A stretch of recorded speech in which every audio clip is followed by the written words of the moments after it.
Terima kasih Anda masih bersama kami dalam Sapa Indonesia Pagi. Saudara, berkas perkara kasus penyiraman air keras terhadap Wakil Koordinator Kontras Andre Yunus akan dilimpahkan ke Pengadilan Militer pada Kamis pagi ini 16 April 2026. Pelimpahan dilakukan setelah Auditor Militer Jakarta meneliti berkas hingga dinyatakan lengkap secara formil dan material. Lewat pelimpahan itu, nantinya kasus Andre Yunus akan didaftarkan ke pengadilan untuk segera disidang. Sebelumnya, Andre Yunus jadi korban penyiraman air keras pada Kamis malam 12 Maret lalu. Dalam kasus ini, Puspom TNI menetapkan ada 4 orang tersangka. Keempatnya adalah NDP berpangkat Kapten, SL dan BHW berpangkat Letnan 1 dan ES berpangkat Sersan 2. Mereka bertugas di Satuan Detasemen Markas Badan Intelijen Strategis Denma Bais TNI yang berasal dari Angkatan Laut dan Angkatan Udara.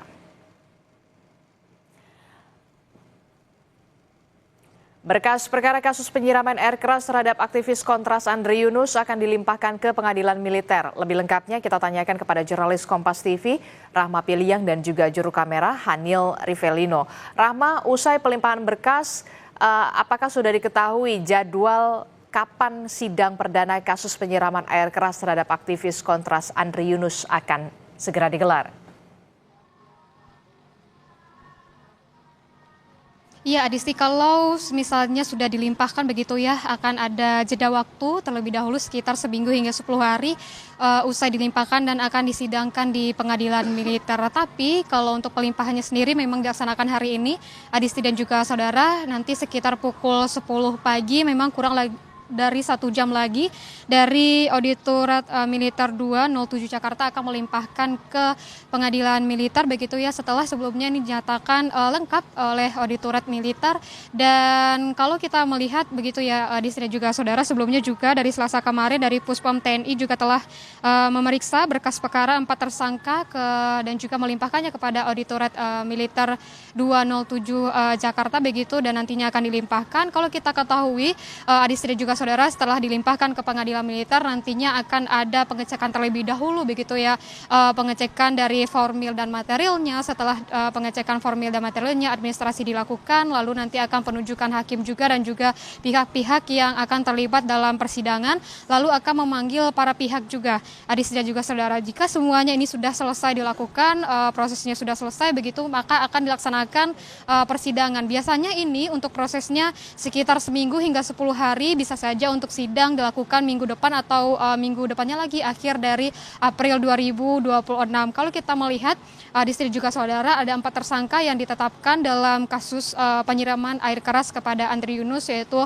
aktivis Kontras begitu, di mana 4 tersangka ini merupakan anggota Bais TNI dengan inisial NDP, SL, BHW, ES yang berasal dari Matra Udara dan Laut. Dan juga Adis dan juga saudara, untuk dari perkara ini juga berujung pada mundurnya Kepala Bais TNI Yudi Abrimantio, yang dimana ini disebutkan bahwa bentuk dari pertanggungjawaban yang dilakukan oleh bawahannya begitu Adisti. Tapi tentunya untuk pasal yang disangkakan begitu terhadap 4 tersangka ini merupakan pasal 467 KUHP tentang tindak penganiayaan yang mengakibatkan luka berat dengan ancaman pidana. Dan yang dilakukan oleh 4 tersangka ini yaitu menyiramkan air keras kepada aktivis Kontras Andre Yunus yang mengakibatkan Andre Yunus ini mengalami luka 20% dan masih dirawat di Rumah Sakit Cipto Mangunkusumo. Dan kita ketahui nanti sekitar pukul 10 akan dilimpahkan berkas perkaranya, akan kita lihat dan juga kita saksikan apakah akan diterima langsung oleh Pengadilan Militer begitu, apakah nantinya akan ada pengecekan terlebih dahulu dan apakah akan langsung P21. Adisti. Oke, jam 10 nanti kita akan kawal bagaimana berkas Andre Yunus ini akan dilimpahkan ke Pengadilan Militer, dan diharapkan bahwa akhir bulan April ini 4 orang tersangka penyiram air keras terhadap Andre Yunus ini bisa segera disidangkan. Terima kasih informasinya jurnalis Kompas TV, Rahmawati Piliang dan juga juru kamera Hanil Rivelino melaporkan langsung. Terima kasih, selamat bertugas kembali Rahma.